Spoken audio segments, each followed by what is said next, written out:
will on the Hill.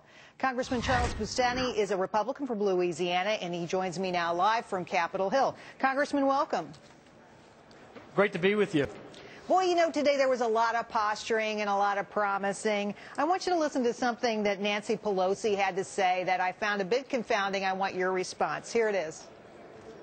When the new Speaker of the House, John Boehner, and the new Republican majority, and congratulations again, come forward with solutions that will address these American challenges, you will find us a willing partner. A willing partner. Now, do you think that Nancy Pelosi is really going to work with the GOP? Well, we'll have to see what happens, but I can assure you of this. We are going to come forward with some very important solutions to solving the problems that the American families around this country are facing. You know, families and businesses are faced with uncertainty, and what we need to do is focus on how do you get this economy growing again and getting job creation in the private sector going again. Those are the top issues that are facing us today. Well, Congressman, let me ask you this. Are you expecting help from the other side of the aisle? Do you think you're going to have middle ground?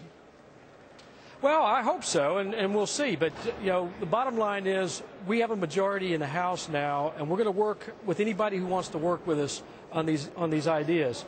All right. The key is to get things through the Senate, and that's really where we're going to have some fights.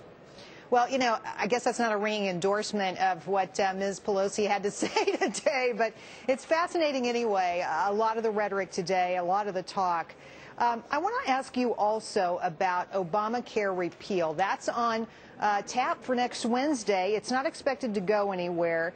And the Democrats now saying that the GOP has no plans to pay for what repealing Obamacare would cost. Here's what Representative Louise Slaughter had to say. She said, this provision allows Republicans to pretend their campaign promise to repeal the health care bill will have no cost.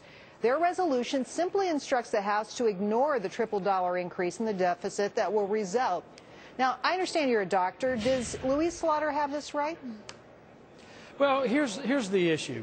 We know right now, even with passage of this health care bill, health care premiums are skyrocketing, and by some estimates going up at an even faster rate than they would have if we had done nothing.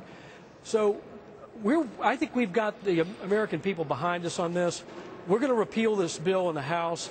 We're going to put pressure on the Senate to see how far we can go, knowing that we may very well likely fall back on Plan B, which is to hold in-depth hearings to analyze all the difficult problems that this new law has created, with an eye toward actually coming up with some better reforms. Congressman, understood.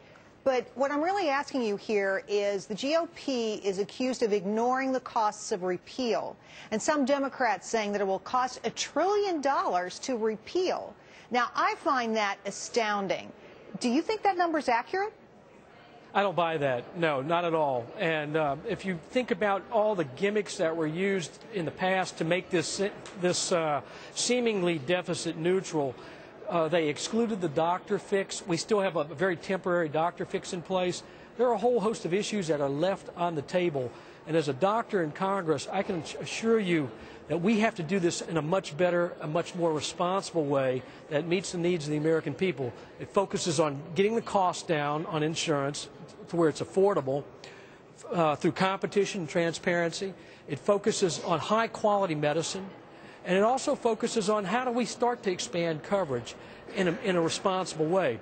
Putting people, a whole bunch of people, 15, 16, 17 million new folks on Medicaid is not a responsible way to do this, because we're kicking the can down the road and putting the burden on the states. It won't work. Well, lots of questions there that I'm sure we'll be talking about next week. I want to ask you about Darrell Issa. He got headlines recently for saying that he wanted to root out all the job-killing rules that the administration had put into place that essentially hurt job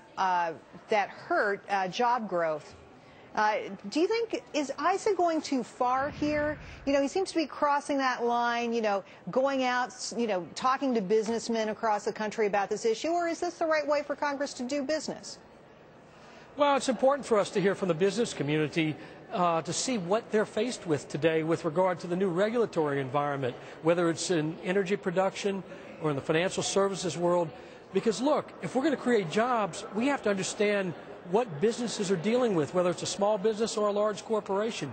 Those are the ones who are going to hire, and those are the ones who are going to promote economic growth that's going to get our country going again. It's not the government that's going to create, jobs and economic growth and prosperity for our country. It's the private sector. And so I think Congressman Issa is correct. Let's hear from the business community. They've been shut out for the last 2 years completely in this debate.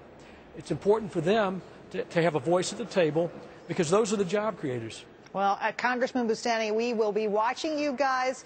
Wish you the best of luck. Congratulations on this day. Great. Thank you. Good to be with you.